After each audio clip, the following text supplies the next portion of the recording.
This nigga was into it. Night one of the nights though, huh? Yep. Looks like it, bro. I know they didn't see this coming. We gonna get it in. I might have to leave that in. Or we gonna chill. Yes, ain't nothing changed, boy. Nah, not for real. 20 years in. Same thing. 1996 on the track. Me and Smooth, rolling 88 Black DeVille. Sky blue skin, white guts, wood wheel. Late night, early morning, flatland the hills. AC blowing cold enough to give your soul chill. Sure, probably got one in the air. Yes, sunroof open, smoke billows without a care. Bro got a big baby, a rose on the ice. Simply heading to the lick, even though we been twice. Maybe act rolls and dice, cause a game may be lurking. Always stay prepared like a scout, you never certain. Fridge pockets are hurting when I hit 6 in a row.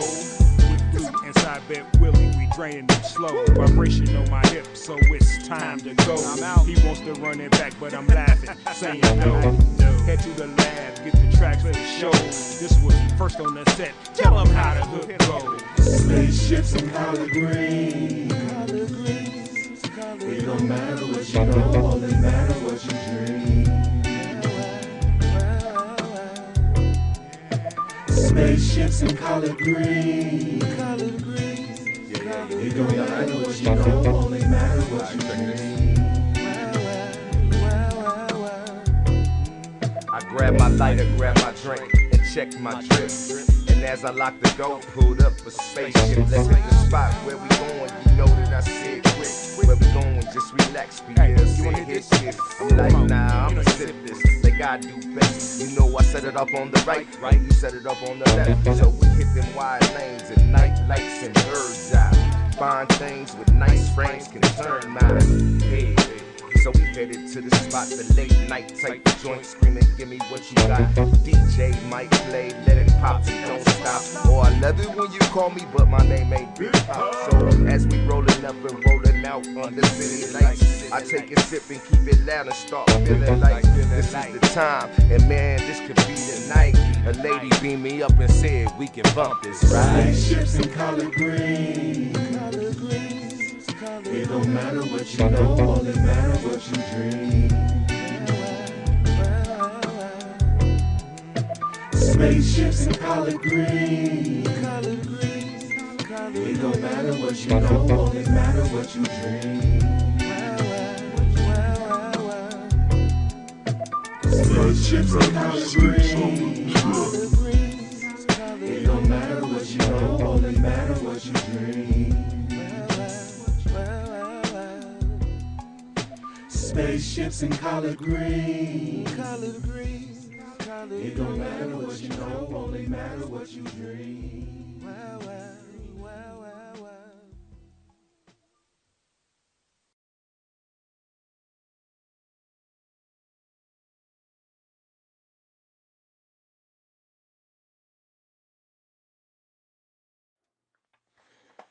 Lawnarchy, what's happening? It's your man PL. Feels like it's been a minute since we've done this. Greetings. We're back from a brief hiatus. Part one week was planned, 1 week was not. We'll get into that in a moment. This is the last Friday of May, which is also Mental Health Awareness Month. So let's go ahead and check in while we before we get too far into everything. For those that are not familiar with the Lawn, we are pretty decent mental health advocates. And one thing we do to enact that or work with that is the check-in. Basically a time where you can say what's on your mind, speak your piece, tell how your week is going, how you feel about some stuff. It's pretty much a judgment-free zone unless you are, just saying some wild shit. Jason's not here tonight, so may not be as much wild shit said, but we don't judge, but we do question a little bit. It's not a major process, nothing like pulling teeth or anything. It's real simple. It just basically goes, hey Brass, how was your week? It was weird, productive, and got some goodish kind of news. about something. I got some work where I was told I can't tell who I work for, nor who got me the job, and gave me some letters, and I was like, "The fuck." So yeah, that was weird. Other than that, wasn't too bad. I did drop a Substack that's pretty decent at Michael Brass at Substack. So y'all want to go read that? It ain't too bad. It's just some technical shit in music and how we do shit. Kind of, how do you feel about certain shit? I'm not trying to lambast AI yet, but I probably will in the midst of all that. That's it. All right. Rock, how's your week? Pretty trash. Oh, that's fucked up. I mean, Thursday was cool. Thursday was cool. But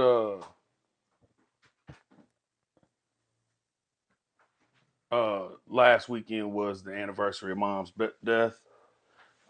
Tomorrow is her birthday. Uh, I feel like I've handled it not as bad as the years prior. I don't know if I can say better. But then I also got news that my godmother is probably gonna go at any moment.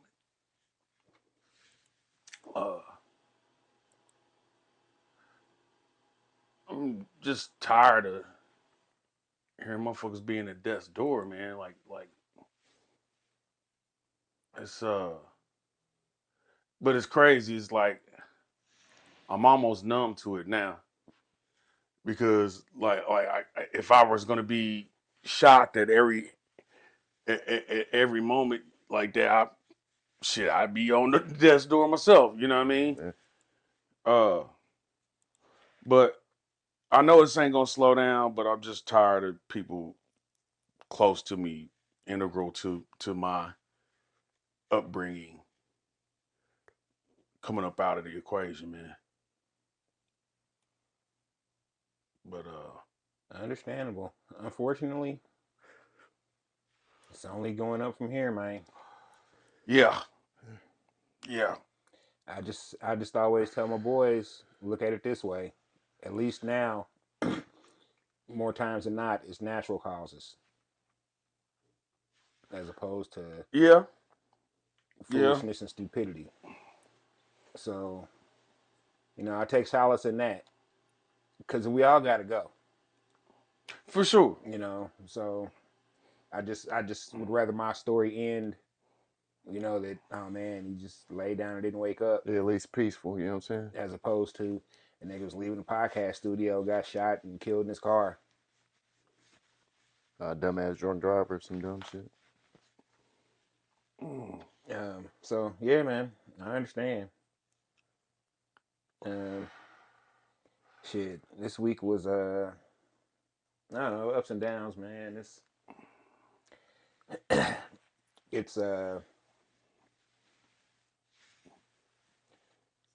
man, I don't know how to say this.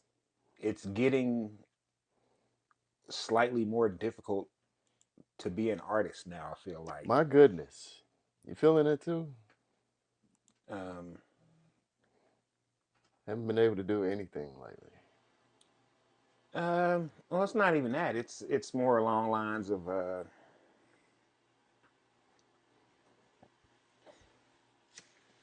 there's nowhere to perform really in Kansas City. There's little support base for said performances. By support base, I don't necessarily mean just people coming out to the show, but people spreading the word for you, helping people actually acting like fans. And then that leads to you know you gotta try and get some. You want to, as a performer, you want to get something out of doing a show because hopefully you practice and you put something into the show to where you deserve payment for it. And a lot of promoters nowadays just aren't trying to pay quote unquote opening acts. And Mm-hmm. I understand to a degree, but I always say, as from the performer side of it, I always said that if I'm good enough for you to ask me to open up for whatever artist that you're paying $5, 10, 15, $20,000 for. Now, if I'm asking you, that's different. But if you ask me, Yeah, you're asking me to open. So oh if I'm nah. good enough for you to ask me to open up for them, Now you got to am come I across not some good bread. enough to? I'm not saying that I need to break the bank, but can I get 100? Can I get 200? You know what I'm saying? Can I get 10% of what you paying the main artist or the headline artist? Now, if you're paying headline artist 30,000, I ain't saying give me 3,000, but 300. can I get 500? That's something. If you budgeting for 30,000, budget an extra 2,500 for your local artists and support. Budget extra 2,000 for or as opposed to paying whoever 30,000. Hey, bro, I got 27,000. I got 27.5. You gonna do? Can you do it or not? And if well, my number's 30. Well, I got 27.5, bro. And I got that hardcore cash right now. Send it to you. I'll send you the whole deal right now. They'll do it. I'm trying to wait till you get to the point where that also leads to better crowds, more advertising for you, because you got artists that are saying, "Come out to my Well, show with it'll this other hopefully. person." I can't guarantee the better crowd portion of it because Kansas City is extremely fickle about what they show up for. You got a point there too. So I Here, can't. that don't work. I'm not even going to venture into that better crowd portion, but it should lead to an increased number of the crowd because the artists should take more ownership of the show if they're being paid for the show. Well, I think all of this uh, depends on the assumption that venues do what they used to do, I'm not talking about venues. I'm not or talking about. promotions used to do. It uh is nurture the live scene nurture the live local scene. Oh, that doesn't happen anymore. And that is not happening. That is not in any In most cities, any that's not happening. promotions like Yeah, plans. I beg to differ. I beg to differ. Now it's more cliquish, at least here. It's always been cliquish here.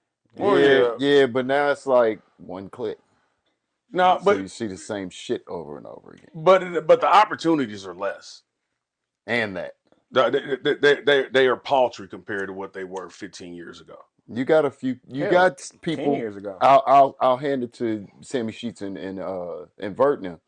They do try to reach out to everybody they can, Right. you know, but then the support don't come through for them, which And I'm mad I can't make all of them, but I can't make all of them. Shit, even if I can make all of them, I'm just one person. I'm just one person, and I tell and bring as many people as I can. I meet folks up there, but I am but one person. Uh, and I say, we'll transition out of the check-in real quick. I say that because the first weekend that we were off was for the to attend the tribute show for L Boogie, the mid range tribute show for L Boogie. um, I don't want to sugarcoat or mislead about anything ever, but I also, when I speak about this, I'm not trying to down anybody who is involved with it because that's not what I'm trying to do with this. I have to speak some facts about it. In my opinion, for the amount of people that Boogie had done things for professionally and personally, the event was poorly attended. Mm-hmm. The crowd was hella light. It was a majority of people who were there to perform, which I don't have an issue with that, but there should have just been I feel like there just should have been more people. It's a tribute show. This is one time you really get a chance to say, you know, thank you, or just show up for somebody who showed up for you, and that really didn't happen.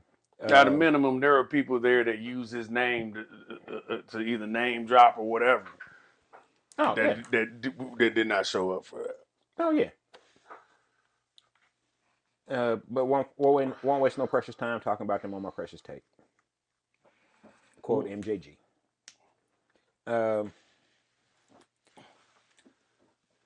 But that was an opportunity. That I don't know, that I felt like it should have that should have been a night that should have had more people there.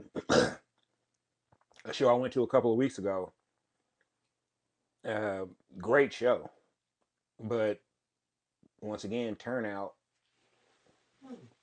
virtually non-existent. And it's like, when I get on Facebook, I see people complaining about lack of things to do, or when they go to a show, it's not quality or whatever, and or the classic complaint of not, I didn't know about the show until the day after. Which I'm like, day after promotion is like some of the strongest in the world in Kansas City. Swear to God, I see everything You the ain't next lying. day. You ain't lying. Because these people will be like, man, they will day after you to death. Oh man, I ain't know that was yesterday. I ain't know that was last night, bro. If you follow on my page, you would know that that's all I talk. Whenever I have a performance coming up, I don't even post about other shit. I just post about my performances coming up for 1 or 2 weeks prior. So if you follow on my page, then I got a show coming up.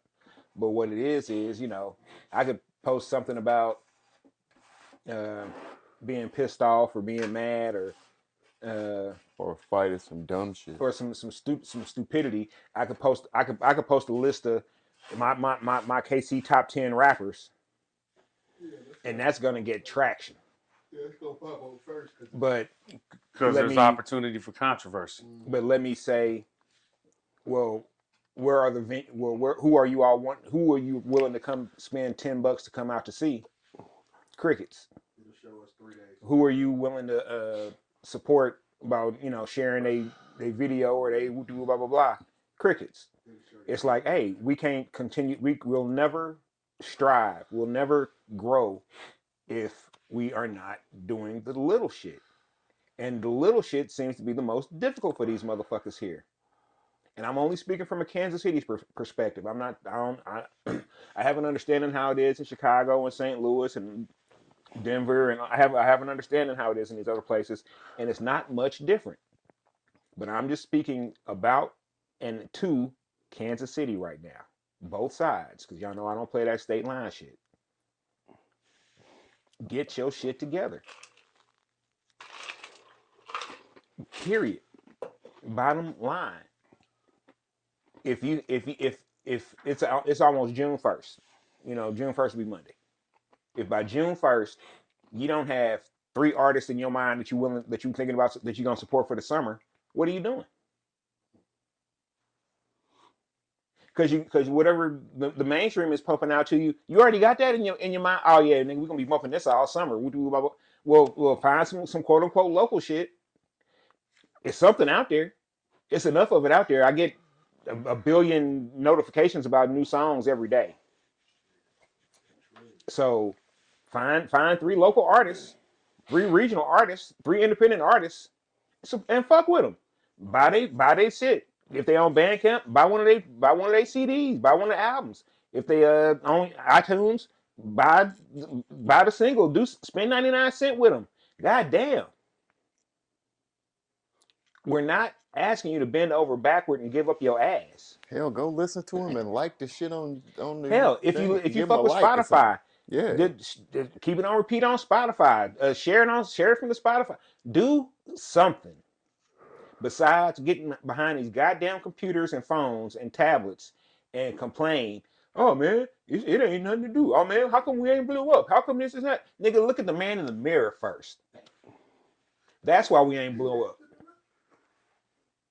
Because my nigga, if you ain't spent a dime on anybody from the town and you asking how come the town ain't making no money, Yeah.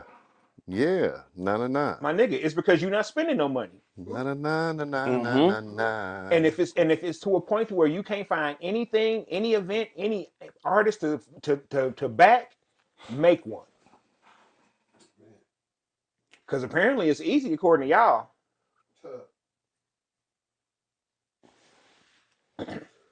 And I'm not gonna tell you who to support. I'm not even gonna give you a list of names to start fucking with. Give us a list. Because that's on you. You gotta do your own research for that shit. You gotta come up with your own shit for that. But my nigga, if you're not gonna put no money in the pot, if you're not gonna put no skin in the game, shut the fuck up. Period. Bottom line. Even if you buy a ticket to an event and don't go, that's supporting. Yes, it is. Sure is. Yeah. The artist would rather you be there, but the artist understands, hey, They see the support. the support was there because you spent the $10 on a ticket, and that's the other thing I'm saying. $10 for a show ticket nowadays, that's robbery for the artist. Uh, how's the artist and the venue supposed? How's the venue and the artist and all the people involved supposed to break $10? So Gotta even be even ten if thousand people there. you know what I'm saying, so even with a $10 admission, if I get 150 people in, that's $1,500. $2 drink man. But I don't get none of the bar. You know what I'm saying? I'm here to perform. So if I get $1 a head, I'm getting $150. I ain't mad about $150 because $150 to perform 15, 20, 30 minutes. I'm cool with it for the time being, you know what I'm saying? But if I get 150 people in, I don't need one of these. I don't need somebody else digging out this money. I can go book another venue myself. If you know what I'm saying, if I'm bringing 150 people. Yeah. But bottom line, we ain't quote unquote blown up on the map, none of that shit, because you ain't supporting nobody. And you can get on Facebook and be like, yeah, man, blank, blank, blank is the shit, and blank, blank is cool as fuck, blah, blah, blah. All right. Where's the link? What's the song? Did you purchase the music? Did you attend the last event?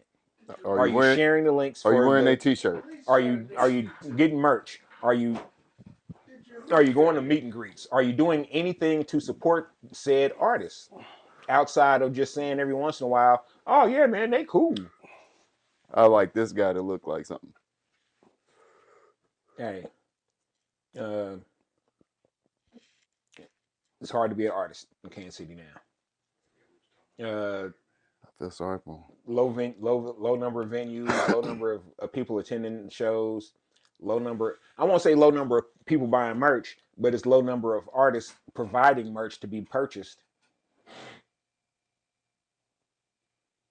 Whether that's CDs, T-shirts, stickers, tapes, hats, sweatshirts, whatever. I go to shows and motherfuckers don't be having nothing. Now they'll have somebody there selling merch, but it'll be like somebody doing incense or No one or two people oils doing or one thing. Yeah. something that ain't got nothing to do with anybody performing more times than not. So that's like cool that there's capitalism involved, but you not involved with the capitalism. I'm gonna say shout out to UC doing Pure right now, putting the album out. Got his merch situation going on. Seen him at the last show I went to. So big Yeah. shots. So that was why we weren't here for the 15th. For the 22nd, we weren't here because we had a last moment notification from Jason that he was hospitalized, and just didn't want to do the show. Basically. So yeah. So that. But last week was the Kansas City Masterpiece uh, graffiti wall painting down at the river wall down in the bottoms. Uh, that was cool, man. It was cool. I still have to. I haven't hit the whole wall yet. Finished wall. Yeah, I got it. I Mm. haven't hit since they finished it. Yeah, I don't have any of the Sunday But nah, it was work. cool, man. The party Saturday night, dope. Mm-hmm. You know, nice atmosphere. Uh, It Tunes was. provided by Jock and Ataxic. The skate videos that Escapist showed were pretty dope. Um, Personally, I got to run into a lot of people I haven't seen in a while because uh, you know they're graffiti artists and I'm a hip hop guy, and not that the two don't intertwine. It's just not a lot of the worlds are really separate, and we're gonna get into that in a little bit too. Um, I beg to differ, but go ahead. but yeah, man, it was just real cool. Uh, as a hip hop person, um, being in non traditional hip hop environments Mm-hmm. is different. Uh, it's just different. It's a different energy, and we need that from time to time just to remind us of what Why what hip we hop bring. works? Huh? Why hip hop works? You know what I'm Yeah. saying? Um, but I'm gonna do some shout outs real quick. Just shout out to Fem9, the homegirl. Shout out to Gear. Shout out to East. Uh, Shout out to Jeremy McConnell, Flavor Pack. Um, Shout out to Scribe for plugging us in. For sure. Uh, Man, shout out to my man Chewy. Me and Chewy used to work together at at Cabal and Skybox. Well, Skybox more than Cabal uh, back in the day, and he was my guinea pig for a lot of the drinks that I wound up uh, getting down the right way. Um, he was saying it Saturday night. He was like, "Man, PL, you still my favorite bartender, boy." I was like, "Damn, bro, for real, it's been a minute." He's like, "Yeah, man, but I know if I put that shit in your hands, you can make it happen." Uh, yeah, man, it's a. And then there's a few other artists that I'm not gonna say their names because they don't really like being publicized, which is funny to me. But shout out to y'all. Huh? Oh no, there's several of them that are like, oh yeah, man, yeah, just don't, yeah. I'm like, okay, man. All right. Quit fucking around. Um, Fuck you out here doing, Yeah, cuz? yeah, Kurt. well, everybody's not in it for The glory like that. yeah. Yeah. Well, yeah, I'm not saying that the glory seeking. I'm just saying like uh Chewy. if a motherfucker tell you, hey, just tell I wasn't here if anybody asked that. Like, That's different. what you been doing? Niggas like they ain't putting their name on the wall. Well, I don't think the pieces that they did on the wall were names; they were actual art pieces. Hey. So not, I don't mean it like that, like actual art, because all that shit's art. But actually just pieces of design more so than lettering. Mm-hmm. I saw a lot more design out there than lettering. That's what I liked. Um, Some good shading work done out there. yeah, it was a real, and it was real cool, man. It just it's all it's I'm just always a fan of the elements coming together and being able to display their power and effort, and to have a mile of wall painted over a weekend it to me shows that there's a lot of power behind that group. Mm-hmm. And prime real estate too for Yeah, they say if you drive the 70 bridge, you can see you see all of it mm-hmm. because it's so I may on the way to work tonight I might dip around, but honestly I'm scared of the 70 bridge. I don't have like a fear of heights in most instances, but the 70 bridge and the 670 bridge, They man, high. Because of the incline. they are high in the motherfucker. Don't They never, high. They up there. don't never drive in Dallas, Texas, then, Oh, I motherfucker. hate Oh driving in my Texas. God, Period. dude. Those fucking highways. Yeah, those overpasses That's some are. I'm bullshit. like, why am I 200 feet in the air? Like for real. And still got a whole nother highway on top of you. That's the one I'm thinking And about. I'm The thinking one that about going. I'm thinking the about going triple over that decker highway. in a sleet no, storm you talking about 35? one time. That's some just 35. That's some 35 to bullshit. 635 north of overpass. downtown. Yeah, man. When they especially when and it's all curves and shit too. I'm like, dude, Bro, why? what are y'all doing down here? No, it's 75 to 635 west. It's like fucking 10 stories up in the air, single lane, Oh yeah, concrete house. that's That shit's scary as fuck. all over Texas. Scary as fuck. That's the tallest one though. That one's nuts. Going up under, just look up at it like what the That fuck, shit's and going crazy, over man. it's like on a roller coaster. Like you looking at the middle of skyscrapers. Yeah. You know what I mean? Yeah. Like It's like that in Houston too. You up over to some of the buildings. Yeah, it's like that there. Yeah, man. Fucking stupid. Anyway, So I might scoot around the 70 bridge just to see what it looks like at night. And I also thought it was cool that they went and blacked out the wall first. Monday or Tuesday of the last week. So because all the colors and all the artwork just really pops. popped. Yeah, that's a Popped real hard. yeah they did a good job with that.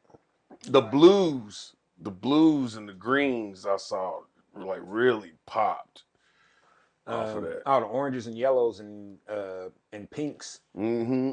are kill. All the pastels are just beautiful on that black background. Now I mentioned we were going to come back and talk about something, and we're going to do that now. That graffiti is kind of its own thing. The way I've always said it is, graffiti is a part of hip hop, but hip hop is not necessarily a part of graffiti. Just like the whole rapping and MCing part. No, no, because we as hip hop have utilized graffiti as one of the elements and accepted it as one of the elements of hip hop. But when you go to a graffiti situation, it's not necessarily a hip hop situation. Correct. No, you definitely heard all kinds of music walking down the Riverwalk. Right. So that's why I say that graffiti is a part of hip hop, but hip hop is not necessarily a part of graffiti. Graffiti really and truly has its own culture. Mm-hmm. And if it weren't for those artists who deal with hip hop stuff, the two wouldn't meet. The two would not. That is the intertwine of the Venn diagram. Like King Street Cut. Is cats like Tame One, who rapped and did writing, graph. What? I'm gonna say a cat that used to go by the tag Joey Crack.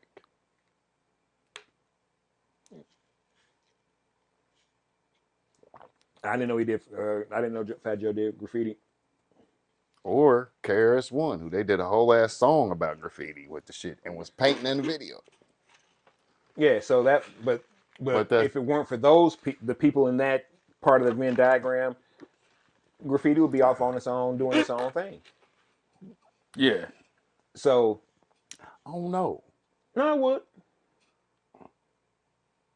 It would. No. Think about it. I think it might have grew out of the exposure that it got. The only reason, or I won't say the only, but the biggest reason, or one of the biggest reasons that people in hip hop, try to claim that graffiti is hip hop, is Beat Street. Yeah, B Street, for real. No, that's straight up. But it's credence to that based on the culture that was going on up there at the time. I get what P's saying now. First, There was a trade of culture. It was a lot of between the cultural two. exchange. You know what? You could, okay, and here, this is gonna prove my point. Because the punks was doing graffiti too. No, but this is where my point is going to be proven. You could take Beat Street, and it's in every scene of it, just take out the hip hop elements, and you still have Beat Street. It doesn't change. let's go, Ramon. The story doesn't change. The outcome doesn't. Nothing changes about the music, about the movie, except the soundtrack. So that nigga spit was still gonna be spit. That movie is about graffiti more than it's about hip hop. I think it's more about urban artistry than That it's movie's more about hip-hop. graffiti more than it's about hip hop. No, I I'm thinking don't know about Beat that. Street. Beat Street. No, Yeah. no. Who's the main character? No. Double K, And what is Double K? a DJ. And Producer And a producer. and graffiti artist. graffiti. It was the artist. Venn diagram of it was the cultural Yeah, but he exchange, was- not but- just graffiti. But hold on. What did they focus on Double K the most about? But Double K music? wasn't going out No, on his they own focused painting. about the painting.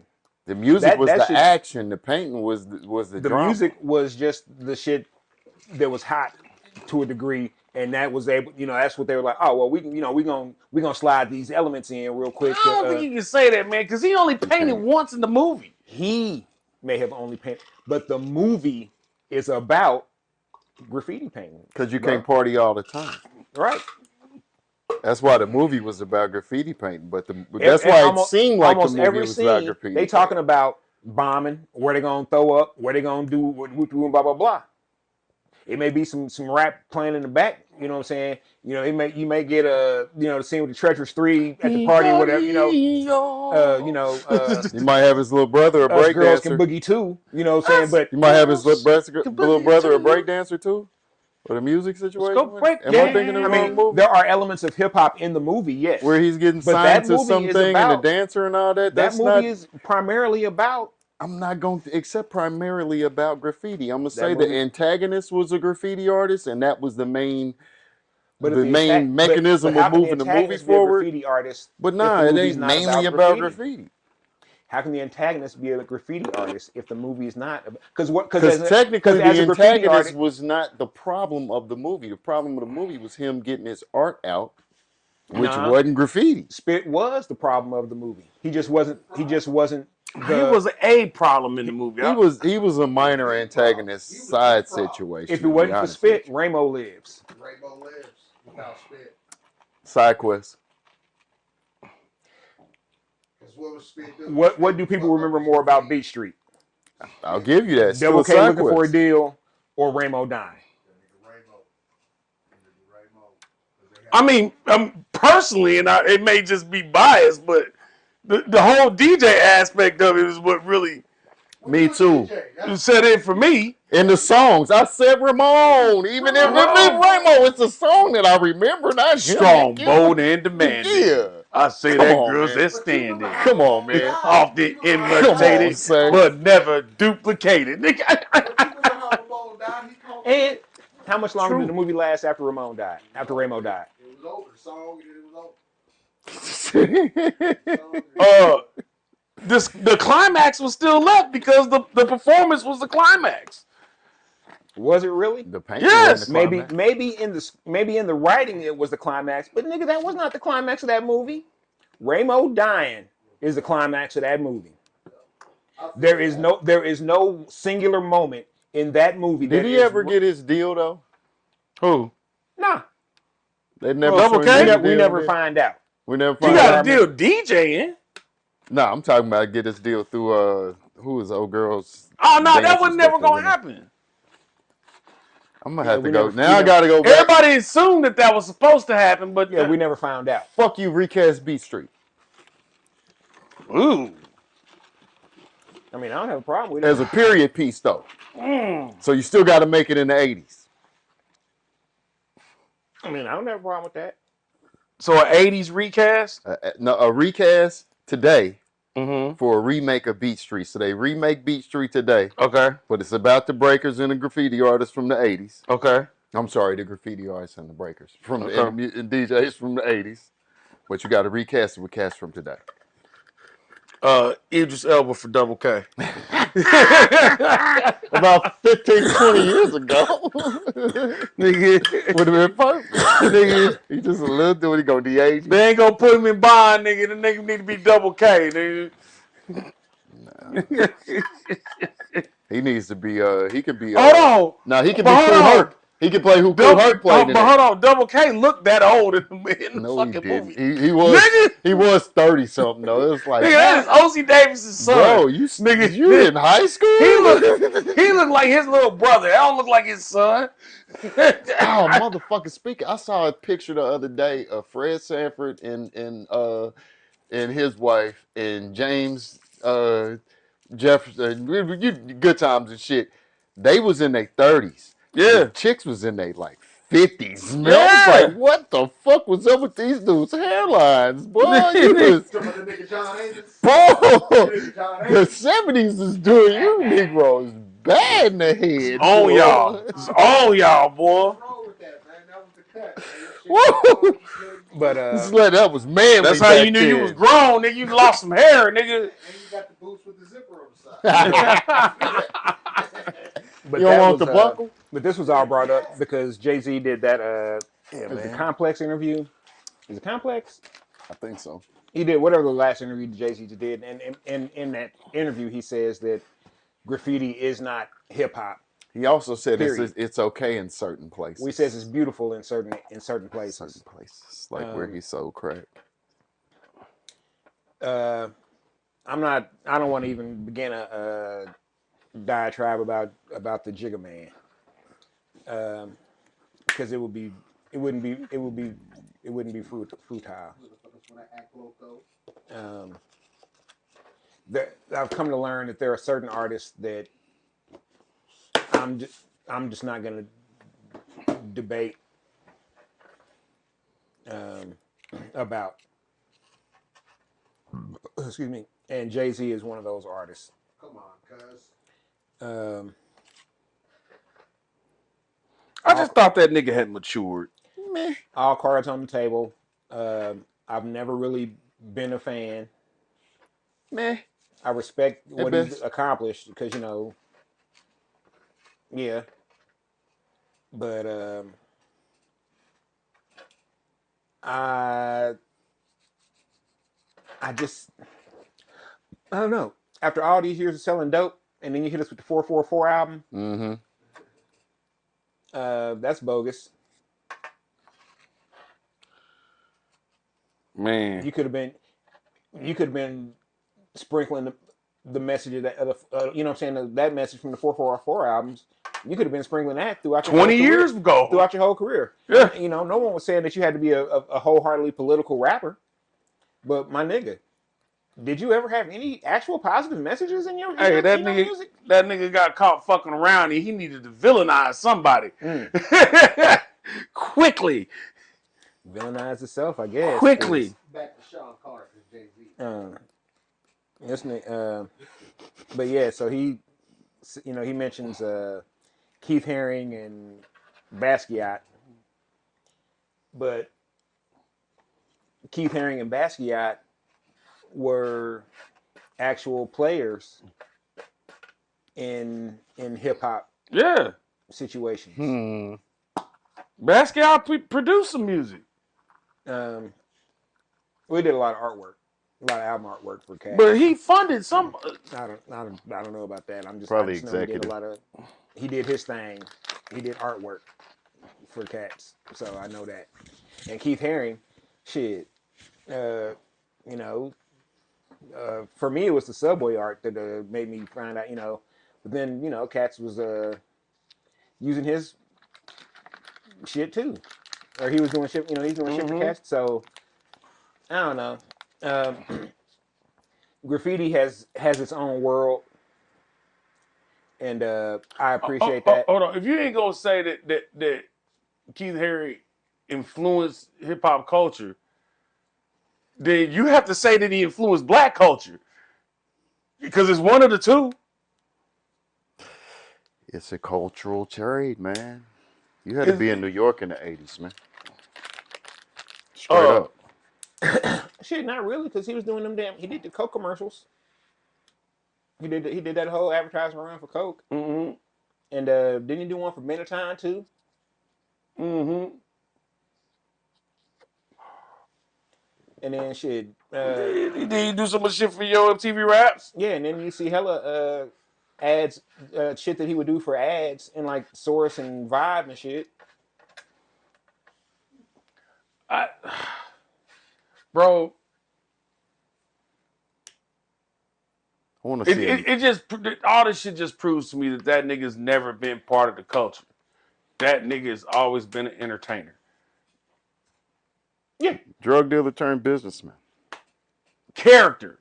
with a knack yeah. Well, for lyricism. speaking of characters, the ultimate rap character since Tupac has reemerged. What's that? The Iceman. Oh my goodness. Oh, Aubrey Graham plays a rapper. On TV and in real life, he tries at least. Yeah. Drake is a character. The same way that Well, hold on. He is a rapper, but he is playing a character that is a rapper. yeah, Drake is a character. Drake is like Drake is a rapper. Drake is also Drake a is like character that Aubrey Graham plays. what's Prince Paul's alter ego from the Fashion Boy Matt modeling? Yeah. It's like Yeah. Chess Rockwell. yeah. That's your cousin. Honestly, it never came up. That didn't come up in the whole creation thing. It was just more a rhyme thing and the Rockwell Association and that type of shit. And the rumors that I heard. What? Claudia's room. Oh, so, or like Morris Day at the time. You know what I mean? Like he's a fucking character. Jamel and the Rockwell. That sound like some shit you would have been doing in the 60s. But I haven't listened. With I've listened to like special two of the guest Paul songs. Elliott. I've listened to two of the songs off Iceman. I don't even know if they're. I don't know if they're the actual first two from the album or not. But I'm not buying it. I listen to it on YouTube. I listened to something for the radio, but it was over the Fresh Prince of Bel Air. That ain't even his beat. song. That's fucking Mac Dre. I know. I just wanted to hear how bad it was. That nigga took It that was nigga's over the whole Fresh verse. Prince of Bel Air beat, though. It was dope. Oh yeah, most of it. And that just It made me mad a little bit, man. A little bit. You know what I'm saying? And I have not listened to any of it, any of the 3 albums, and I'll tell you why. And it's not because of taste or anything like that. It is. No, it's not. I mean, I've listened to whole Drake albums before. You know what I mean? hold up, y'all. Hold up. Yeah, he did. No, I don't have to. Hold up. Work purposes. Y'all getting this foolishness off when I'm not there to speak sense. I knew Too Red Hot much was old coming. dude hip hop puritanism. Hold on. He said too much old dude. Oh shit. Well, my 20-something-year-old son doesn't like Drake. Neither does my early 20-year-old daughter or her boyfriend. But I'm not listening. I raised them right. I have not listened to the albums because I make it. It's kind of an unwritten policy of mine to not listen to albums created to fulfill contractual obligations.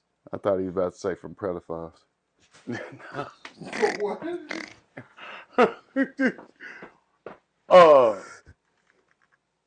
Like Marvin Gaye's "Hear My Dear." I haven't listened to.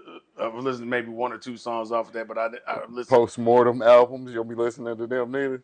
Them squeeze the last drops Nah, out that dead motherfucker albums. not too many of them. Nope. No, not really. I learned my lesson. Machiavelli. Machiavelli was the Nah, one. Machiavelli was different because Yeah, he did that, he and then he did got that. killed.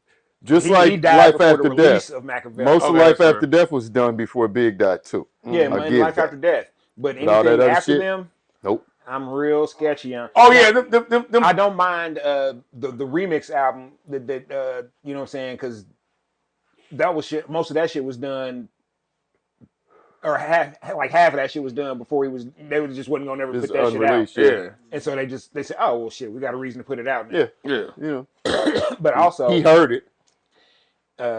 man, I don't want to say that, but man, I'm just real leery about music that you had to find and you releasing. If you had to find it that hard, he was hiding it for a reason. Mm-hmm. It wasn't ready or something. But They didn't like it. but just overall, man, But fuck them. if you hurried up and threw together 3 albums worth of music just so you can get done with this motherfucking contract, I don't want to listen to that shit. I don't think he threw it I don't think together. he I threw it think together. a lot of that was Leftover. tracks that he already had, but he may have went in and touched them up a little bit.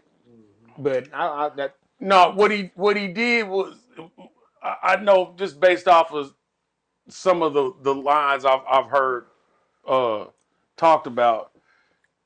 This nigga took bars from other battle tracks that he had during 2024, but couldn't use them. Huh? I'm He saying did some like songs back then that he couldn't put out or something. right Oh, because okay. he had lost. It was like it was gonna be futile. You know what I mean? Let it simmer down and try again. Mm-hmm. Repackage it. You know what I mean? Get some new pom poms in the back of your head. And I mean, and the other part of it is Sitting on the couch. That's okay. you can just tell he is so fucking affected by this. Like he is letting everybody knock him off his fucking square. You know what I mean? Like, nigga, if you don't give these women these motherfucking tracks and go on about your business, dog, why are you still trying to fight this shit? You still got money to make. because for the first time in his career, it wasn't about the money. Kendrick pulled that nigga's card, and he pulled it in a manner that nobody prior Was ever able to do. Yeah. was able to do. That is the sentiment of everybody I've heard.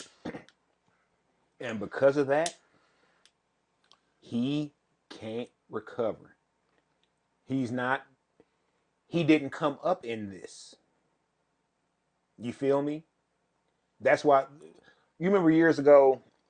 Hold on, pause for a second before you do that. Just quick yes or no. Did Jay-Z recover from Ether? Yes. Not fully. Yes. But Jay-Z yes. came up in this. Not fully. This what Jay-Z do. I may not necessarily like it. I think they both died. But this what Jay-Z do. Nigga, the first time I heard of Jay-Z, he was with Jazzo, rapping. He might probably doing some other shit, but the first time I heard him, he was with Jazzo rapping. And it was rapping when at the time of nigga, yeah, you might just got done doing a set on stage, but we about to be outside out front. Meet us out there. Cypher Circle raps. Nigga, get through this. Yeah, your little stage set was cool and all. Get through this. Jay-Z came up in that. Mm-hmm. Aubrey Graham did not come up in that. That's why getting knocked upside his head by Kendrick hurt him so much. He's not able to recover. This is his first knockback. Well, no, this is his second knockback, but he was able to lighten the blow of the first one from Pusha T announcing Adonis by actually being a father. I give you that. So by Drake being a father, Pusha T, you ain't heard Pusha T say shit else about the nigga. Nigga, all I said in the song was, nigga, be a daddy. Nigga, you got a kid. You nigga, are what- hiding a Rick- child. Speaking of that, your boy Ack was on the other day and was like, whoop de whoop, this, that, and the other. I was up at Drake's getting this little OVO chain and was hey, people watching Drake's kids and this, that, and the other. Straight up slipped up because you know it's that whole rumor of his other baby out there. But on that, think about Jay-Z and if we're gonna compare Jay-Z and Drake, Jay's early shit on the radio, him and Big L for about 30 minutes going back and forth freestyling, right? Drake in the studio with somebody rapping off his fucking BlackBerry fucking up. That's their backgrounds. So of course Jay is going to survive Nas and recover. Maybe not fully, but he recovered. I don't know if Drake can survive some shit like that. Jay didn't just recover. There are niggas who think Jay won. A lot. There's niggas that think Drake won. It is a legitimate Jay 55 Stan Nas, 45 Jay. If you really do a poll, 45% of the people think Jay won. Wrong. I like Nas is my nigga, but I think Jay-Z won. Like I said, they both died. It was a tie to me. They both died. But I think Jay-Z won. It was a close. I don't know if you could tell me he made a album better than Blueprint. One. After that. I mean, that battle with Nas wasn't about albums. That was about singles. Yeah, that was about And there are people who said that Jay-Z won. 45% of the people, in my opinion, say Jay-Z won. I did.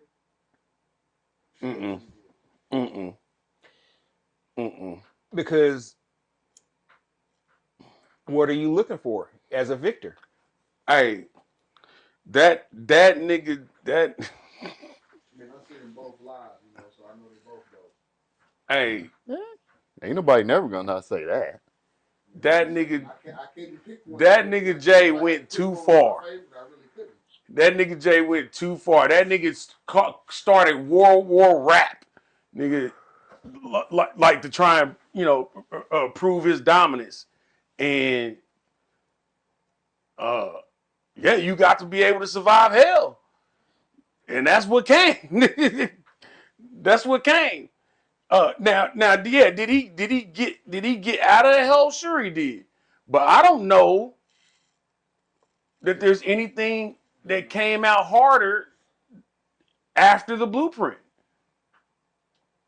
How did Nas survive? Shit, but Nas has had a critically acclaimed trilogy in the 2020s. Some of his best work. Yeah, that shit he just did with Hit Boy was phenomenal. Yeah. Yeah, that was Just did album premiere too. because I mean, that nigga went on a marathon run. You know what I mean? Like, it was say it like this, but the album premiere, nothing about that surprised me. It wasn't as good as the one. They solid premiere beats. They solid Nas verses. Nothing about nothing putting them together. Nothing, it's you got chocolate in your peanut butter. You got a Reese's. It's cool. You know what I'm saying? It's good. You know what I'm saying? You know you're gonna get that. Good quality peanut butter and chocolate. But Hit Boy brought something out of him, right? In them 3 albums that I felt like I hadn't heard since maybe it was written. And people sleep on it was written because of the beats. No, for real. Like and I've said it on the show before. I'll say it again. My only real complaint about Nas, about the catalog of Nas, is the beat selection is trash for the majority of it. I wouldn't say trash. I would just say trash. He is so focused on, hey, I'm gonna make this song hot by what I'm saying, as opposed that to the beat is so mad that it doesn't do enough. You're right. That makes it trash. But no, the beats was meh. Most of them was meh. Most of the beats are. Don't get me wrong. That's an interesting way to. When he let somebody else. You said he wants to out rap the beat. Yes. Yeah. Yeah. That's where he comes from. Check it out. He is the star of the. No, he said it in interviews before. I'm the star of the song. Yeah. If you listen to this song, you're listening to it for what I'm saying, not for the beat. That's why my beats, ain't always necessarily been, the best beats. That's why I like Premier. And I be like, yeah, bro, but nigga, But I'm listening to if music, I'm in nigga. my Jeep, you know, and I got the bumper bumps, Right. I can't bump this on the spec, baby. I gotta have some slaps. Now, like I said, when you allow somebody else to go in and do some shit, and when I rule the world, or if I rule the world, you know he didn't select. You know that wasn't. You know somebody's like, hey, That whole Nas, first album, The Beast, was all curated and set up by super producers. So you know, what you talking about? Halftime? yeah, no, the whole no, the Illmatic album. Oh, Yeah. oh You yeah, see? My bad. yeah, man. So that when he allows other people to A&R his shit, it's way. I mean, yeah, it sounds a little more commercial, but it's easier on the ear. I'm gonna be controversial and say every last one of Jay-Z's albums was meh to me. They were alright. Meh. You didn't like the Black Album, man? No, I like the Brown album, the Kev Brown remix, better, and I can't find it no more. I feel like It was it's alright. It's alright. I feel like Jay-Z was Rhymes really is good. good to It was meh. have a 50% album. And by that I mean 50% of that album is gonna be some good radio The lead single. promotional actual lead single type shit. The other 50% is gonna be he's just gonna be talking bad about you. Hey, yo, what's up, pimp? The Strats. That's right, the Strats.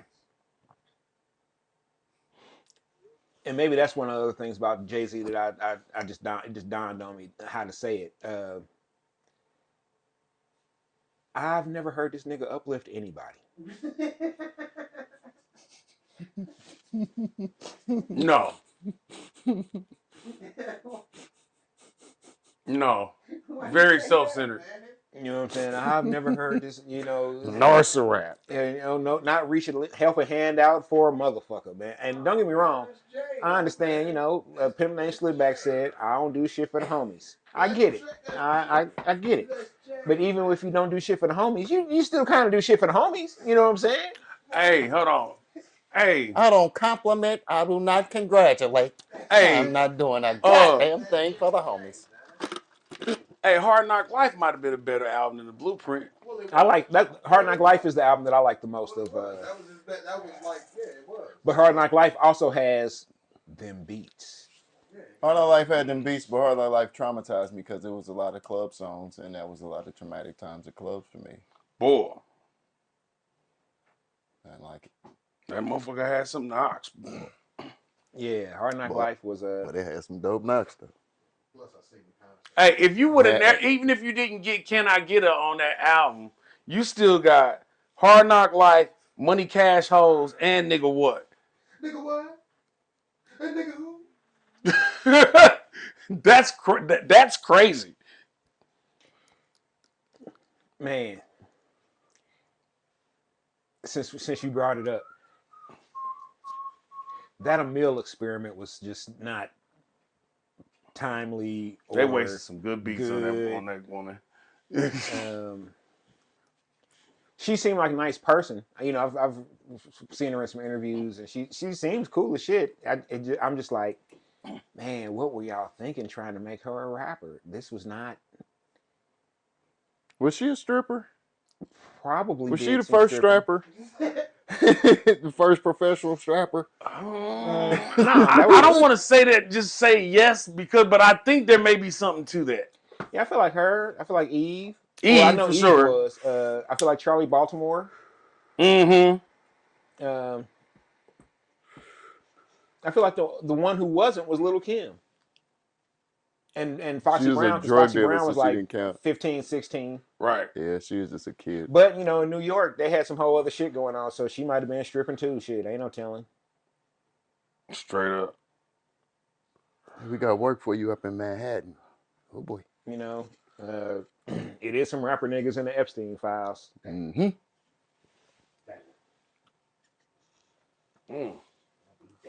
That's what I'm saying. We got some work for you in Manhattan.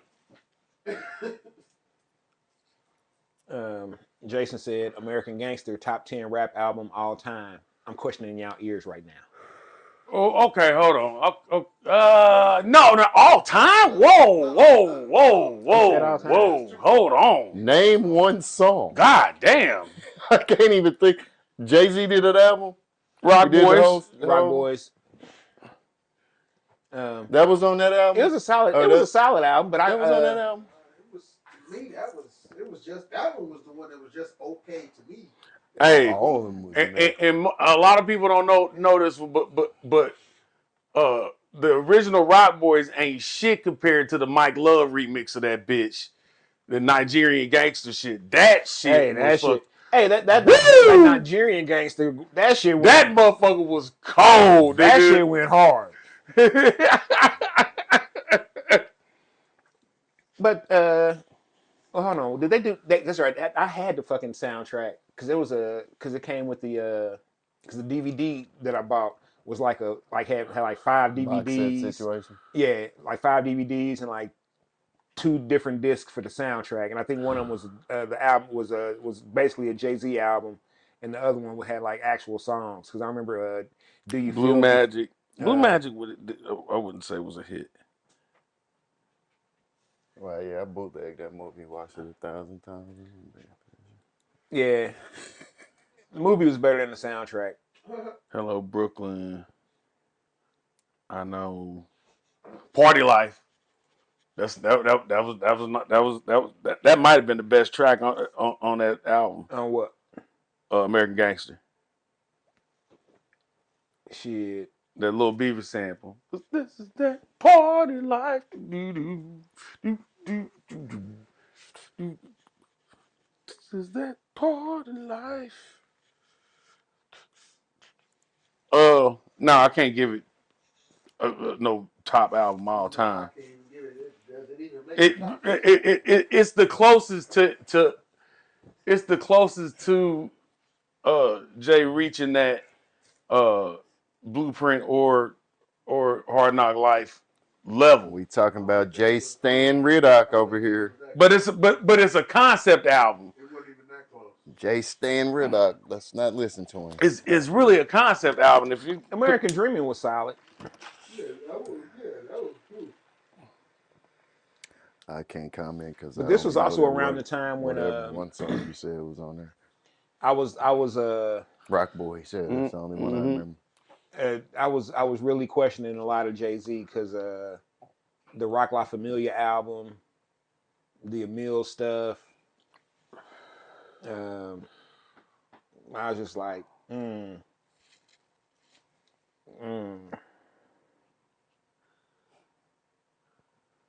yeah. How much did that have to do with Dame though? What you mean? That felt a lot of Harlem-y to me. That didn't feel Marcy to me. That felt very Harlem-y. Could have. I don't know. Yeah, I don't know. Him and Dame was definitely a different situation. Bromance was at its height around them albums, though, wasn't it? Shit. That was before the Fallen. Was that? I don't know. I think the R. Kelly album, the Jay-Z R. Kelly album was the one that broke the deal. Yeah, that one didn't make sense. That one never made sense to me. the best of both worlds come. Because as Dame Dash, you were the last nigga to be dating Aaliyah, allegedly. And Jay-Z was dating Aaliyah too, allegedly. At one point, allegedly. And then you do an album with R. the nigga Kelly that allegedly married Aaliyah, allegedly. Yeah, I got some work for you uptown in Manhattan. Yeah, I just always Epstein Island right there. Man, that was Jay-Z's cash grab and it failed. It failed miserably. Oh no, the album sold. Yeah. That's because But But where the real money is the tour. Yep. And that was And and And that it got disintegrated. zipped right before. that But you know what he was going they got a after? gun. He was going after, you must be used to spending money. Mm-hmm. All that cheap whining and dining. Fuck it, let's do a whole album like that. Maybe not with R. Kelly.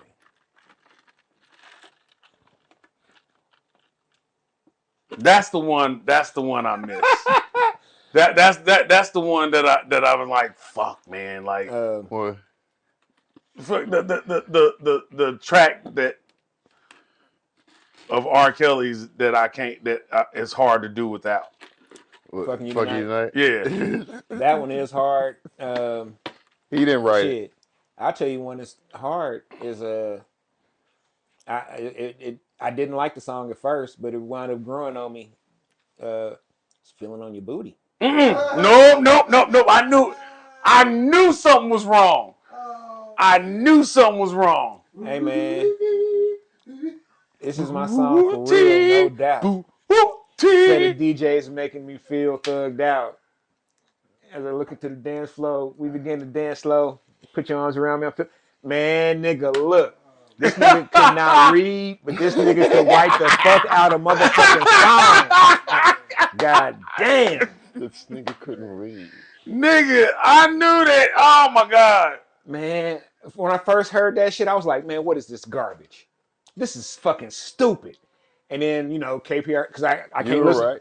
I can't listen to any, we listened to radio at the job I had, but it had to be, you know, Radio. Terrestrial, Couldn't yeah. listen to some, you know, so we listen to KPR. KPRS is playing the shit out of, I done got to a point, you know how you get to with some shit you hate, that you start jokingly singing it and shit, and it, man, next thing I know, You know the way. I'm at the club one night, and that shit come on, and I'm dancing with a chick, and next thing I know, I'm feeling on her booty, and she ain't even sweating it, No, it's the song. because It's, this is my song it's for real, no appropriate. doubt. It's appropriate. Said the DJ's making me feel thugged out. There you go. Oh my God. Man, It's all about time. nigga, that shit. Oh man, yeah. Oh. Did it remind you of your G? It's shit. Honey Love. Can't you know? I don't want to think about Honey Love. That summer was way too fucking fun. That was R. Kelly's. If you're a star, they'll let you do it. Man, dude, R. Kelly had. Hey, like I said, that nigga couldn't read, but that nigga could write the fuck out of song, boy. That's why a lot of niggas didn't want to believe it or let him slide just because it has so much fucking memories to them songs. Bro, hey, you know how many niggas' favorite album was 12 Play before this shit popped up? Because they didn't smash Nigga, so many as soon as that shit came out, I was like, something wrong with this nigga, dog. Man, I bought 12. Something wrong with this nigga. I remember the day it came out. I went to Best Buy. I forgot what else. Something else came. Couple other albums came out the same day as 12 Play. Because I bought them. I really went to get them, and they had 12 Play on sale for like $8.99 or $6.99, something stupid. So I was like, oh fuck it, I'll go ahead and grab this too. You know, shit. I don't know why I hopped in the BMW and put that shit in first. But I was like, man, it's trash. Trash. I listened to the whole thing and I was like, yeah, I told Smooth, I said, man, yeah, I don't know about this 12 Play album, boy. It's Hey, we should have known better when a nigga came out the box. Swagger Jack and Aaron Hall, nigga. We should have known. Be very afraid. We should have fucking known, bro. Word for word, bar for bar, nigga. Be afraid. Hey, man. Since you that was my shit, though. Don't stop. Stop. What, don't be afraid? Nigga, no. First time I heard that song, I said, call the police. Don't be afraid, baby. I'm gonna rape your bitch, lay down and take. Hey man, I was like, there was nothing safe about that song, boy. He's out of control. Like, nah, be very afraid, baby girl. You need to get up out of there. You need to call Run. somebody, run. Ran far Blow the away whistle, quickly. pull your mace out. That motherfucker is nasty.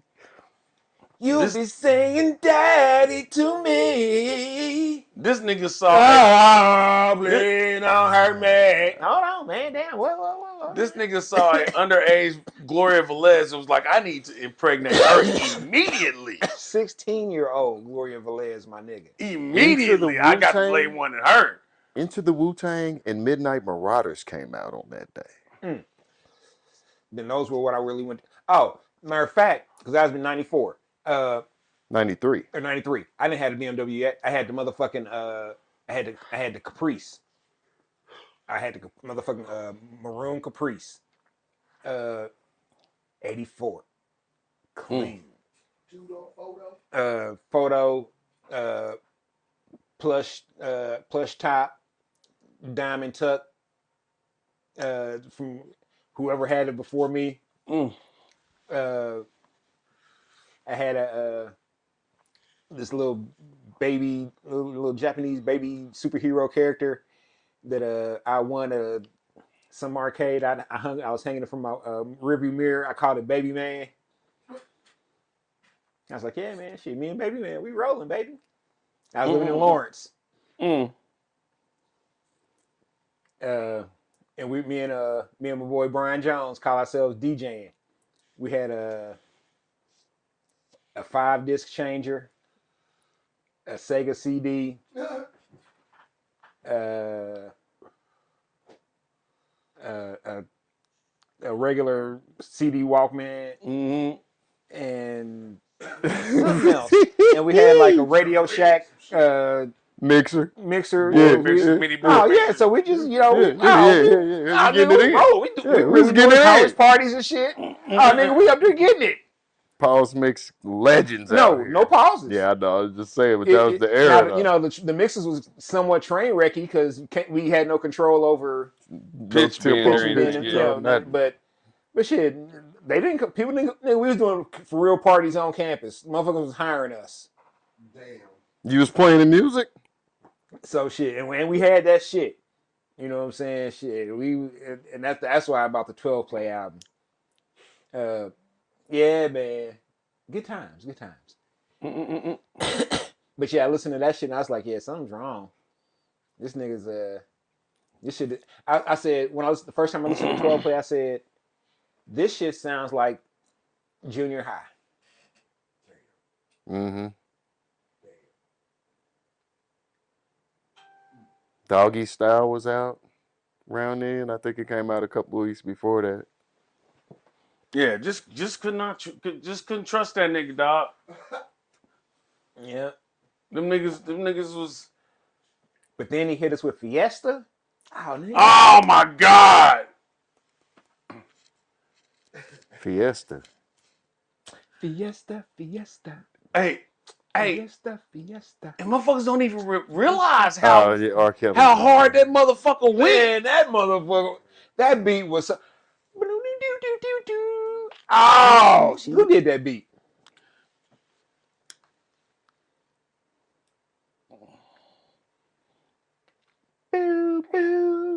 Yeah, that motherfucker had some beautiful chords in it too.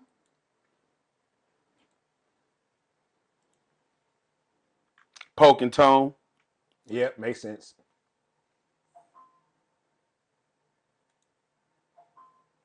Yep. Actually, hold on. That was the original. Who did the remix? Yeah, the Black Moon Enter the Stage was out right then. Oh, that was still Track Max's Poke and Tone. Oh, the Shaq Diesel album. And producer Precision.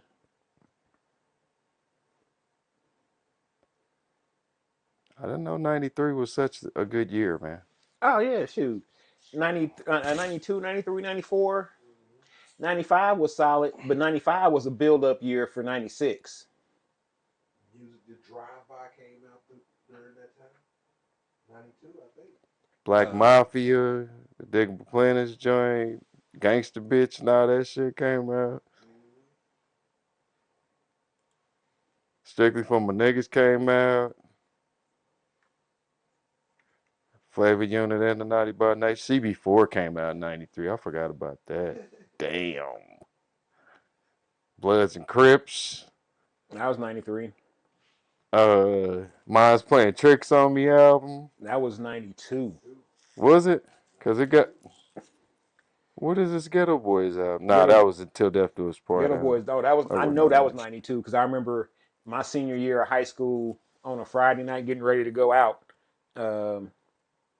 KPRS was playing it, and they fucked up and played the actual version and not the censored version. And I was like, mine's playing tricks on me.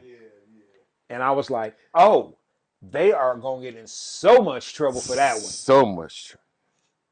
So. And like an hour later, when me and all my boys we got together. Just came from the liquor store. Yeah, I know. I said senior year of high school, but shit, it's what we did. And there's I want to say it was Tony G on there, like, hey, that's our bad, man.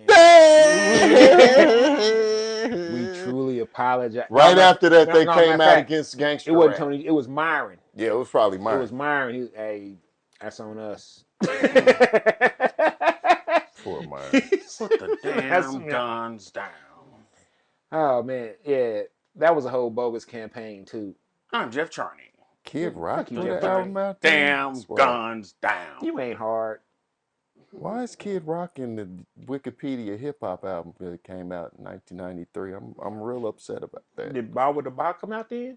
I don't give a fuck. I don't remember when that shit Motherfuckers came not out. no I feel like that shit hip-hop came out album. later in life. Give you rap maybe. I'll take the PM Dawn. You heard the new Don Juan diss track? Yeah, What? we're not gonna talk about that. What? We're not talking about it. We ain't gonna talk about it. What? Who was he? Never mind. I'll let you hear it. Never mind. Um, Okay, I thought that was all. Yeah, we'll talk about a lot of shit, but I ain't talking about that. That's man. I don't know how I feel about that. It's insane. I don't like it. It's insanity. It is. It doesn't sound right. It sounds like it shouldn't be happening ever. Oh shit! I know y'all didn't listen to the actual album, just the singles. Y'all wait till I'm not there to have a convo about Rockefeller. Brash just admitted to not knowing, but still just hating. Bro, no, I do not know a lot of Jay-Z songs, and my favorite Jay-Z album is the Brown album. The only Kanye album I can tell you most of the songs on was a Graduation. Oh, I can tell you, I can have a better discussion about Kanye music than I can about Jigga music. Yeah, probably, but probably I only fuck the with hits. Kanye. I fucked with that one album. It's no hate on him, talented, all that kind of good stuff.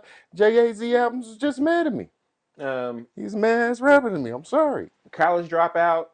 There was some joints on there. Was the other one Late Registration? But And, here's the thing about Kanye. Graduation.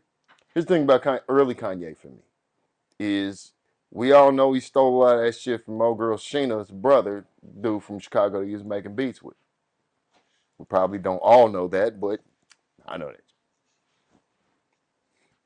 So I'm not gonna credit you for all the early shit with the sped up R&B shit. Oh man, you know how much shit is stolen to and I ain't saying I don't sympathize with dude who had this shit, gaffled. But I don't either because he got off. He did most of Ludacris platinum shit. Straight jacket. He's fine. Happens when you don't cover yourself though. Damn, y'all so stupid. Van full of Pakistans came out then. Y'all know nothing about that. Yeah, I fucked with it. I feel like that those first three albums from Kanye were one of the best first three album drops for an artist outside of DMX. DMX has, in my opinion, the best all-time first three album run that's gonna ever happen.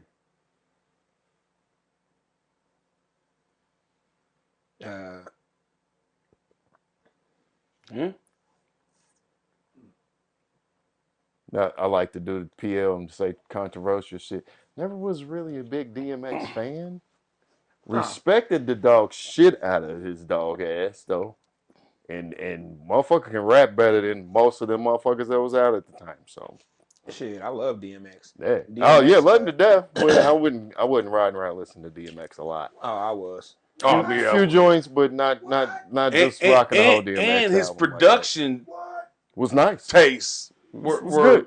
It's good. He had them, But it was just a little too scratchy all the time for me. a lot of his beats were like hard but elegant, Mhm. and that and Rose he from and the he was, concrete type shit. and he was and he owned that shit, man. He was he really put his soul into that shit, and I could feel that, and that's one thing that I will say that I was inspired by DMX about, even though I don't necessarily have the same, vocal inflections and mannerisms or anything. I try to touch people with what I'm saying.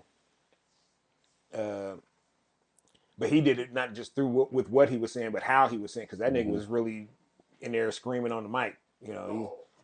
That was not a fight these tears. yeah. And it He was wasn't an really, act. That was the best part about it. yeah, no, that was all genuine, and I try to. Even when he put it in a calm tone like that. Oh yeah. Oh yeah. Nigga killed Def Comedy Jam or Def Poetry Jam. Yeah, nigga having a good time, so I ruined it. Yeah, and DMX was like one of those East Coast cats that you could bump in Kansas City and not really look stupid bumping it because that shit bumped. You know what I'm saying? That shit, niggas bumping that shit on the pole, niggas bumping that shit out south. I feel like DMX was a universal rapper, even if you wasn't into gangster rap or hardcore rap. You had to fuck with it.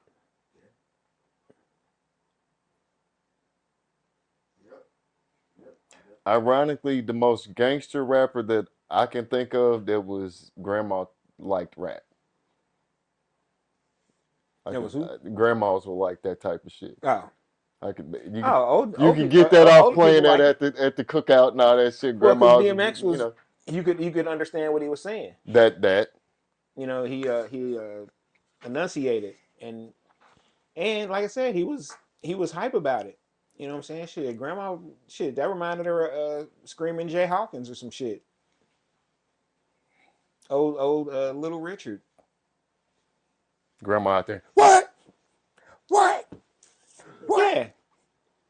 You know what I'm saying? Shit, that old chant shit, man. That's Mm-hmm. fuck around and turn the party out. Um, Speaking of turning the party out, last time we were all together, we rolled for playlists, and quarter came up. And forgot. Um, and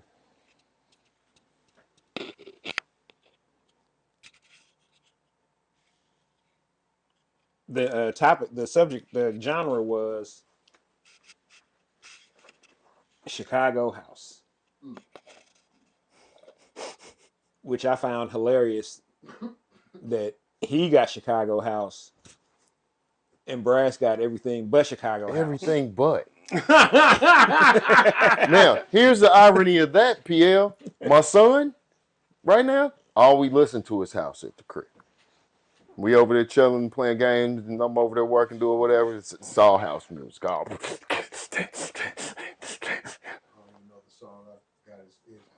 And then I get some old wild shit. Anyway. Yeah, so I thought that was I just personally thought that was hilarious.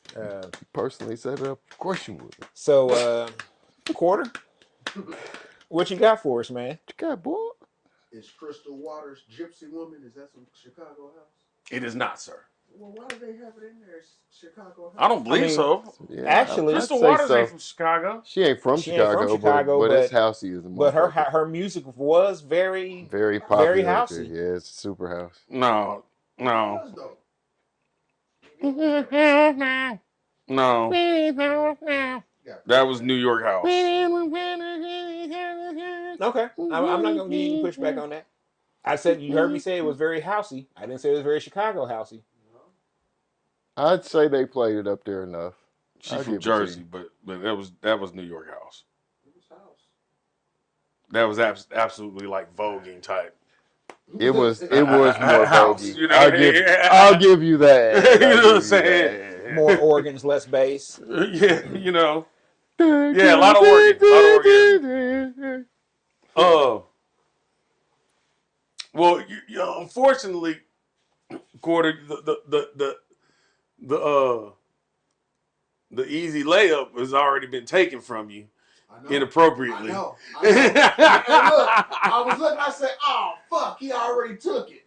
I said, "All right, I got this one." I said, "No, that was already gone." I said, "Fuck." Oh, I'm trying to throw you one without just giving you some shit. I'm trying to throw you one that you will know. You talking about that nigga Marshall Jefferson? Nigga? What you know about Marshall Jefferson? You looked it up on Google. You're right, Nigga. nigga. You don't just give me a category and I don't study. You looked up on Google. I study a little Let's bit. listen to That's what it's for. ironically, listen to a radio article about Chicago house music earlier today. Actually, there's another one that you could drop, and I don't think you realize it would go.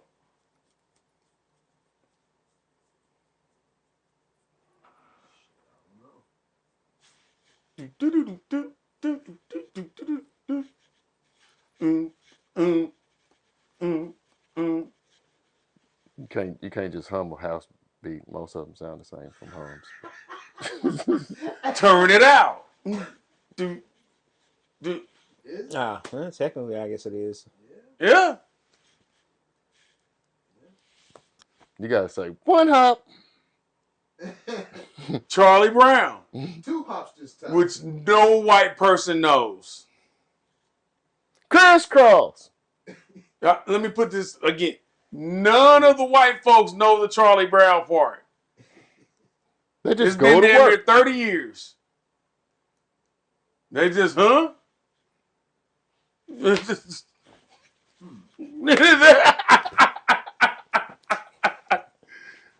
Shit, who was that? I can't. Was it Defuse? Rest in peace.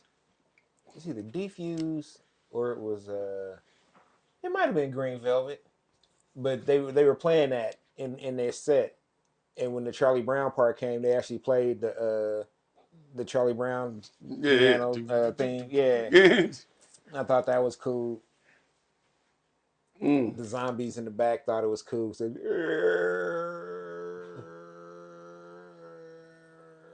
I get the zombies some water. We don't need them dying in the club. In the club. Um. Well, sad horns for quarter. Oh, hold on. Which two did Brass get? Did he get Detroit? He got Detroit Techno and Baltimore Baltimore House. house. Uh, Why is there that thing? there's another. There was one you could have got real easy. What? Detroit? Ass, titties, ass and titties, That's Detroit. Yeah, that's Detroit. titties, ass and Yeah, you got a titties, point. ass. Damn, I just realized that fucking what's the name Swagger Jack that shit. Ass.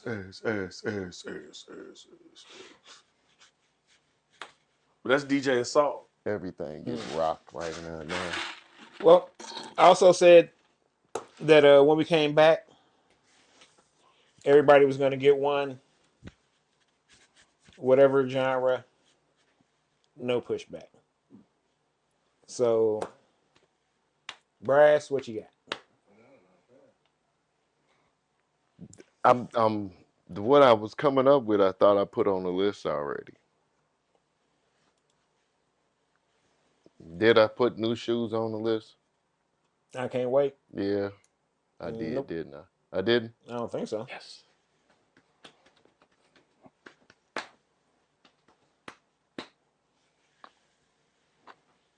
I think we just talked about the fact that a lot of people didn't know they was white. Or from Portland. Yes. Yeah, we talked about how people didn't know they was just a couple from Portland that was fucking around. Yeah, I didn't know they were from Portland, I thought they was but from Britain too.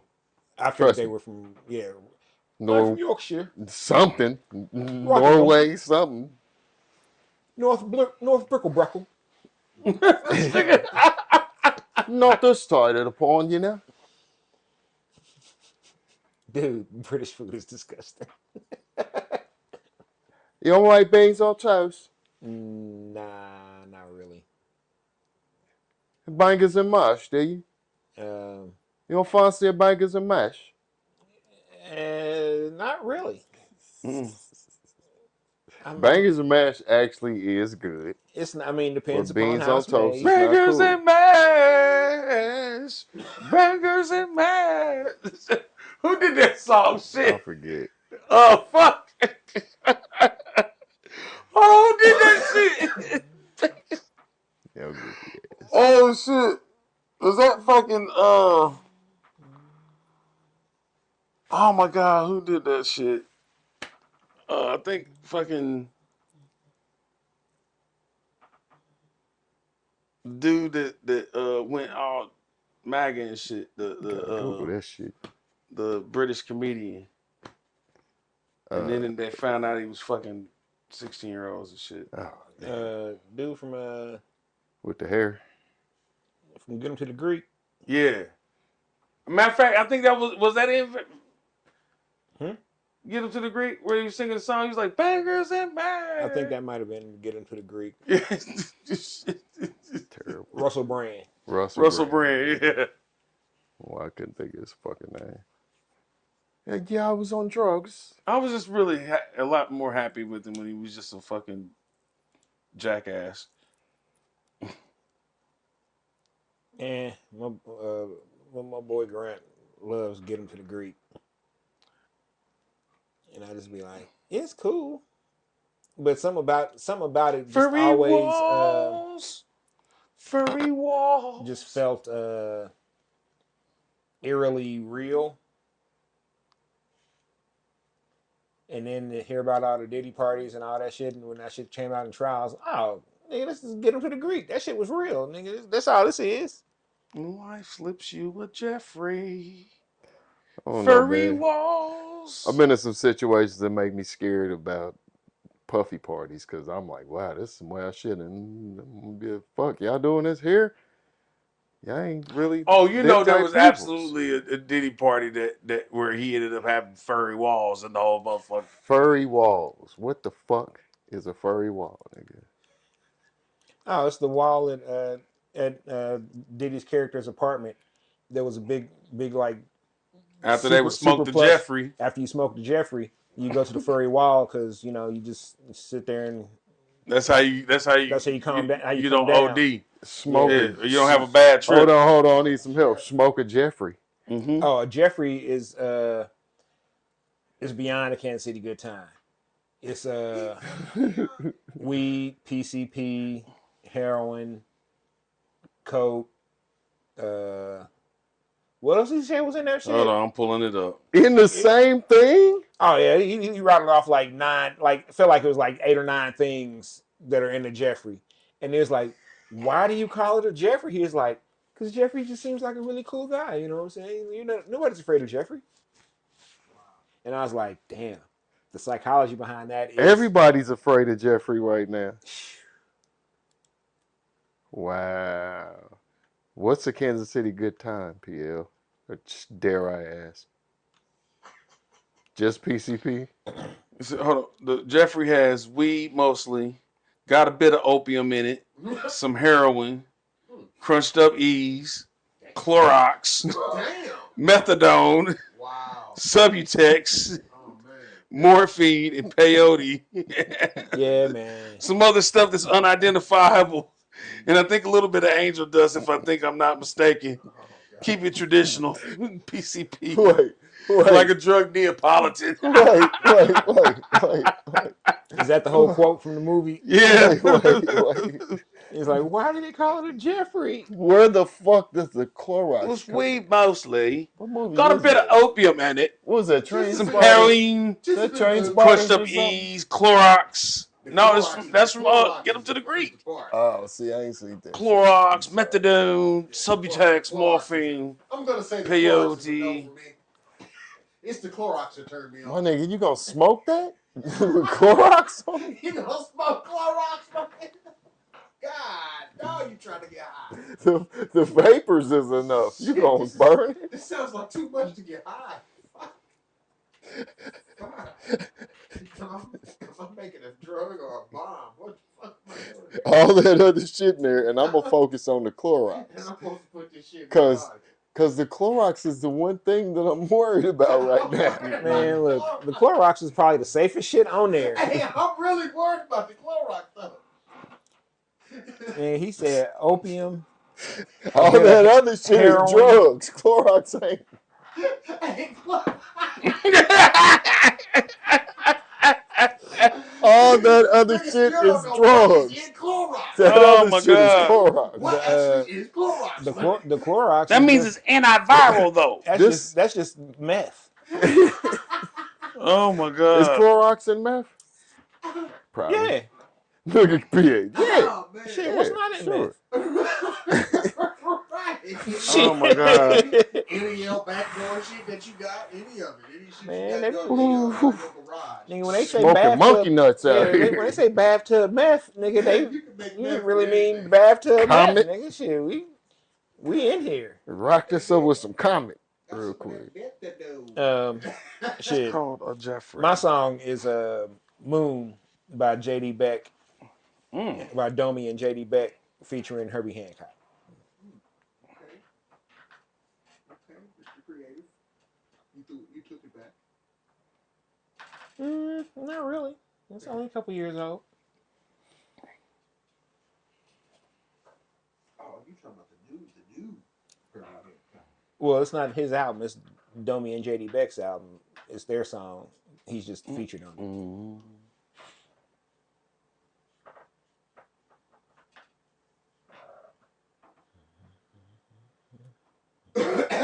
Shit.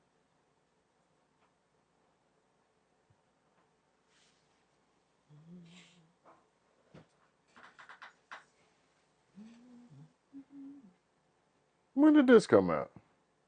What? That song.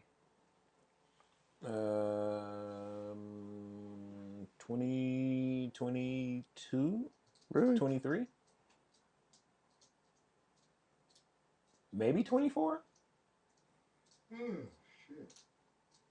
Matter of fact, I think it was 24. 22, you was right. Oh, it was 22. Mhm. Have I heard this? Oh no, I didn't find them till a while ago. Yeah, Domi's one of the coldest keyboardists I've ever heard. Yeah, I watch her. I think I'm subscribed to her, and I watched her with Thundercat and with a couple other folks. But yeah, she was killing it. She was dope. With live sessions. Mm-hmm. Yeah, Thundercat's on a couple of the songs on the album. Anderson .Paak's on a couple. They're signed to his imprint. Oh, okay. Yeah, it's a great album. If anybody's interested in checking it out, Domi and JD Beck. It's called Not Tight, but it's very tight. It's the very tight. It's toy. And Domi and JD Beck is one of the coldest percussionists I've heard in a while. Yeah, they make good music together. I've seen him on her stream a couple of times. Or it might have been a stream over someone's career.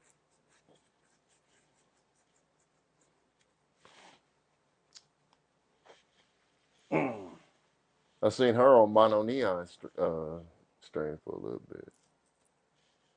I like that weirdo. Y'all got y'all songs? Oh yeah, I'm ready. I'm ready now. Fisherman by the Congos. Weirdo. Fisherman by the Congos. Why not Congos by a fisherman? Because it's Fisherman by the Congos. Because it goes to 11. I tell the knob off. This one goes to 11. Hit this Jeffrey. Got this anthrax. It's gonna smoke a dip. Got this anthrax. Yeah, because I mean, you know that's how to get the PCP in it. Is that you put all that other shit in the Jeffrey first, and then you dip it. Yikes! Yikes! Yikes! You gonna smoke that? You gonna smoke that, man? I'm not. Let me get out of the way, man, because you might catch on fire.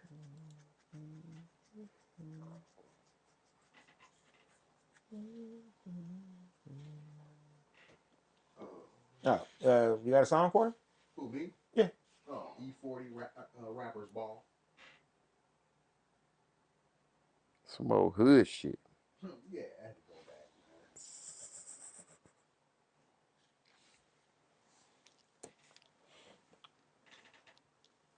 All right.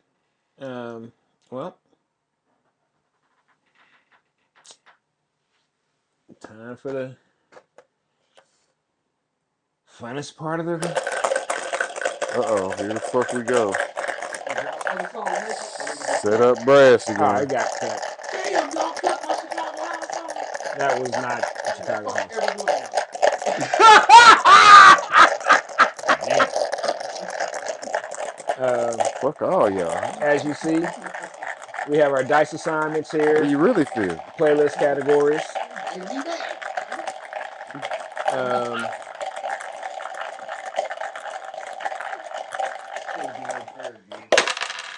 Cause PL's doing it.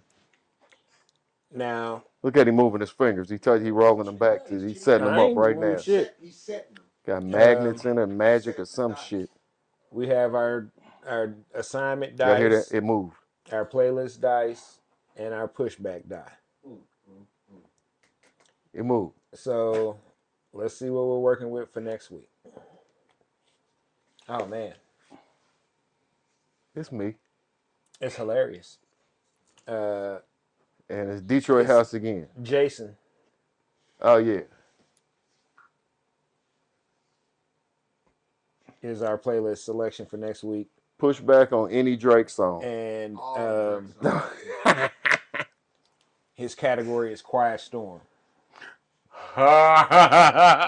Exceptions for all Drake songs now. Yeah, I think that'll be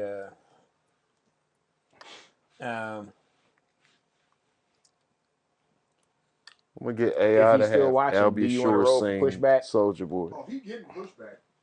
Oh, it don't matter. I don't care if he come with 5 songs. I'm pushing back on all 5. He gonna pick a R. Kelly song. Oh man, that's getting that he can't pick that. That's against the rules. That's against the rules. I mean, he could pick it. It just ain't gonna make it. It ain't gonna make it. That's against the rules. I don't see nothing. I see everything wrong. Even I believe I can fly ain't gonna make it. I believe I can fly. As The much only as R. Kelly song that gets a pass is Step in the Name of Love because my grandma liked it and she died before he went to jail. So she didn't know. She can see him in hell though right now, looking down at him like disappointed me, Robert. well, he ain't responding, so there will be pushback. There will be immediate Push. pushback. So he's gonna have to Immediate. shoot us a little video or He's gonna something. have to come up with at least 5 songs. While we're speaking of him, we do want to wish him speedy recovery and healthy rehab. At least he's not in zombie land. And some charitable plumpers. He said some. Charitable plumpers. Man. Uh, Sounds like Brian Pumper got into Mm-mm. philanthropic efforts or something. we got a couple of minutes if we want to just kill some time, or we can cut it off. What y'all want to do? Don't matter. Anything y'all want to talk about that we ain't talked about? Wasn't it something that we had on that we was going to talk? No, you already brought that. I mean, we got a couple of weeks of shit that we could. See, in Pat's meeting, where y'all think he's gonna be? Pam Bondi got cancer. For real? Yeah. Throat cancer. She got that. She got that got 666 on her. Former quick. Attorney General Pam Bondi. Get the got 666 on her. Shit. A lot of lies coming out of that throat. A lot of lies. I said, stop it. Trying to think what else is going. I mean, because a lot of stuff actually went down. Because me and you had a whole conversation about something last week. What was it? Yeah, what the fuck was that? I was like, damn. Too bad we're not on the show. Because I wanted to talk about. Culture vulturing. Yeah, we did talk about that. The Jason Lee. Jason Lee, Peter Rosenberg. I still haven't watched it. Discussion. Yeah. I'm gonna call it a discussion because I don't like calling all this shit debates. Yeah, now mind you, I haven't listened to the entire interview yet as well, but I heard enough to understand each person's position, and I think the argument could be made that Jason Lee is much more of a culture vulture than Peter Rosenberg, because he profits off of coonery and niggerdom. That's where he makes his money. But is he not a coon and nigger?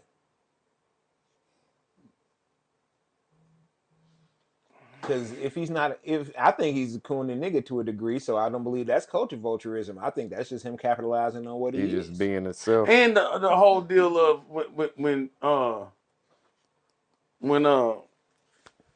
Rosenberg, basically challenged him to point out a time he was a culture vulture. Basically, he just said, "You ain't black and you ain't suck no dick, so your allyship means nothing." Basically, and I was like, "Huh?"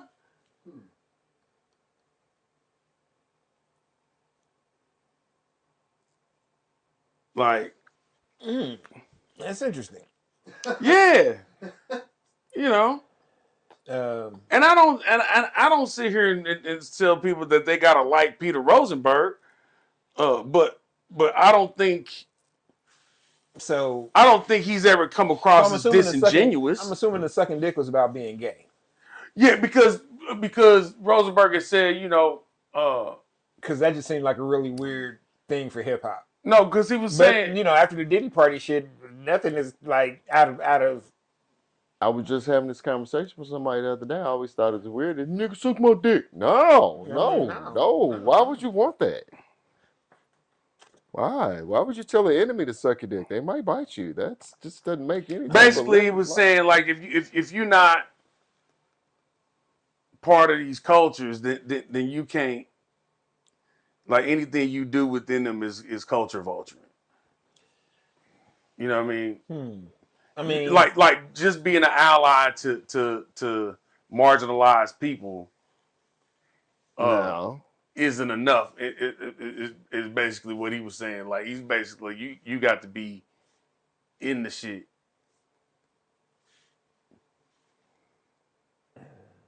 You're not from the shit. I don't know. But that's what I'm saying. Where is his whole? What is Jason Lee's? I mean, and who definition of hip hop? And honestly, who is he, or what is he championing? Is he championing gay culture, or is he championing hip hop? Because he can do all the gay culture shit he want, because we know he gay in the motherfucker. I ain't never seen this nigga involved in nothing in hip hop. Well, actually, when it was necessary, I think he's just calling he's intertwining black culture and hip hop culture. You know what I mean?